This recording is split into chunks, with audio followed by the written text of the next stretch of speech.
मैं बेंगलोर में रहता हूं और ये न्यूज बेंगलोर की ही है। अब इस न्यूज को आप लोग ध्यान से सुनिएगा। 26 साल का एक लड़का था, उसने सुसाइड कर लिया सिर्फ सेक्सटोर्शन रैकेट की वजह से। ऑनलाइन उसके साथ एक फ्रॉड हुआ, यानी इंटीमेसी की वजह से कुछ वीडियोस कैप्चर हो गई और उसके बाद उससे फिरौती मांगी गई और फाइनली ये बात इतनी ज्यादा बढ़ गई कि उस लड़के ने सुसाइड कर लिया। और वो लड़का बेंगलोर का था और वो लड़का जिसका नाम अविनाश था वो IAS की तैयारी कर रहा था।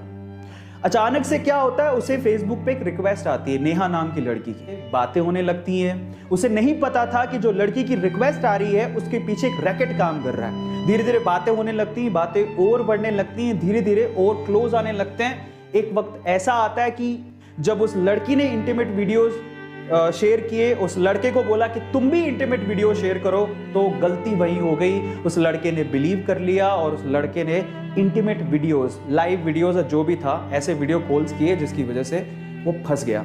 वो वीडियो रिकॉर्ड हो गए। कुछ दिनों बाद वो लड़की गायब और लड़की के पीछे जो रैकेट काम कर रहा था उसने अब उस लड़के को परेशान करना शुरू किया। उसने वो वीडियो फॉरवर्ड किया और कहा कि आपने अगर इतने पैसे हमें नहीं दिए तो हमें वीडियोस आपकी फैमिली को भेज देंगे या सोशल मीडिया पे डाल देंगे।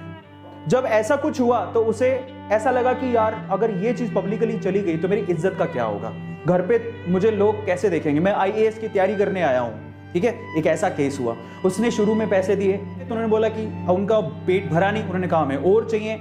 ऐसे करके वो पैसे मांगते गए। वक्त ऐसा आया कि उससे संभला ही नहीं। अब उसके पास पैसे इतने कहां से होते। फाइनली उस लड़के ने ये सोचा कि शायद मैं अपनी जिंदगी खत्म कर लूं, तभी ये जो झंझट है वो खत्म होगा। और वो लड़का दुनिया को छोड़ के चला गया। शायद अगर ये सब नहीं होता तो आज वो IAS की प्रिपरेशन करके कहीं अच्छा IAS बन चुका होता, पर उस लड़के ने सुसाइड कर लिया। बात यहीं तक खत्म नहीं हुई, बात यहां से शुरू हुई। इतनी बुरी, मतलब मैं कहता हूं कि शायद कभी कभार ऐसा लगता है कि इंसानियत पूरी तरह से खत्म ही हो चुकी है। कि फैमिली जिसने अपना 26 साल का नौजवान लड़का खो दिया, वो लड़की फिर से उसकी बहन को कांटेक्ट करती है और उसको बोलती है कि मैं अविनाश को देखे मुझे बहुत दिन हो गए, मैं अविनाश की, मतलब बताया कि अविनाश की गर्लफ्रेंड मुझे उसे देखे बहुत दिन हो गए, ऐसा करके। और जब वो ऐसा बात बोलती है तो वो उसकी सिस्टर कहती है कि अब ही इज नो मोर, वो अब जिंदा नहीं है। अब देखिए उसके बाद क्या होता है, वही रैकेट वापस से अविनाश की बहन को कॉल करते हैं और उसे कहते हैं कि ऐसा ऐसा है, उसकी वीडियोस हमारे पास है, हमें पैसे चाहिए, नहीं तो वीडियोस हम पब्लिक कर देंगे। अब उसकी बहन थोड़ी समझदार थी, उसने पुलिस को केस रेफर किया कि ऐसा ऐसा कुछ हो रहा है मेरे भाई के साथ और मुझे लगता है कि उस सेक्सटोर्शन की वजह से उसकी जान गई है। फाइनली पुलिस ने पूछताछ की, समझ में आया कि वो लड़की एक्चुअली बेंगलोर की थी ही नहीं।